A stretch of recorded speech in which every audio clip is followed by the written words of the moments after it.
Organizirala bi, da bi vsaka družina ali pa sosedje dali za 5 evrov in bi jim pol dali.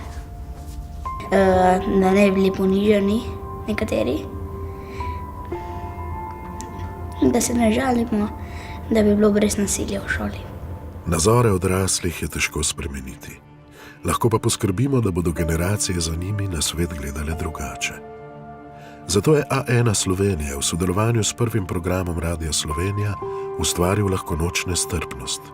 Posebno izdajo pravljic, ki otroke učijo strpnosti in sprejemanja drugačnosti. Priznani slovenski avtorji so za to priložnost napisali 5 pravljic, ki so jih v neposrednem prenosu iz radijskega studia Radia Slovenija na A1 Facebook strani interpretirali priznani gledališki igralci starejše generacije. Od nekod se je pritepla pisana ptičica. Sedla je na naš grm in samo čaka, da začne jesti našo hrano. Našo hrano, našo hrano, sta ponovili vrana Olga in Sraka Karmen. Boris Kavaca, Jožica Avbelj, Milena Zupančič, Jurij Sovček in Ivo Ban so tako prebirali pravljice, ki otrokom in njihovim staršem pomagajo razumeti in spoštovati druge etnične skupine, nacionalno poreklo, spol, jezik in ekonomski položaj. Tudi moje darilo je razmočeno, je bil razočaran Špikec. Nič za to, je godrnjavec tolažil goste.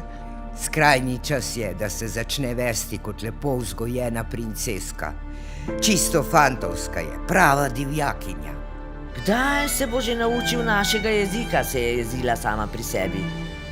Po drugi strani si je morala priznati, da se je bolj zabavno igrati z njim kot z Marto. Njihova branja pa so v obliki zvočnih pravljic zaživela kot del redne zbirke lahkonočnic, največje zbirke sodobnih slovenskih zvočnih pravljic, kjer so jih pospremile tudi unikatne ilustracije nadarjenih slovenskih ilustratorjev. 16. novembra na Mednarodni dan strpnosti smo za otroke pripravili poseben dogodek, na katerem je Jurij Sovček otrokom iz vrtcev pravljice interpretiral tudi v živo. Ena izmed pravljic pa je postala čisto prava pravljična risanka za lahko noč in v prazničnem decembrskem času otroke učila o pomenu obdarovanja. Tvoja zgodba je eno najboljših daril, kar sem jih kdaj dobil, je na koncu rekel godrnjavec.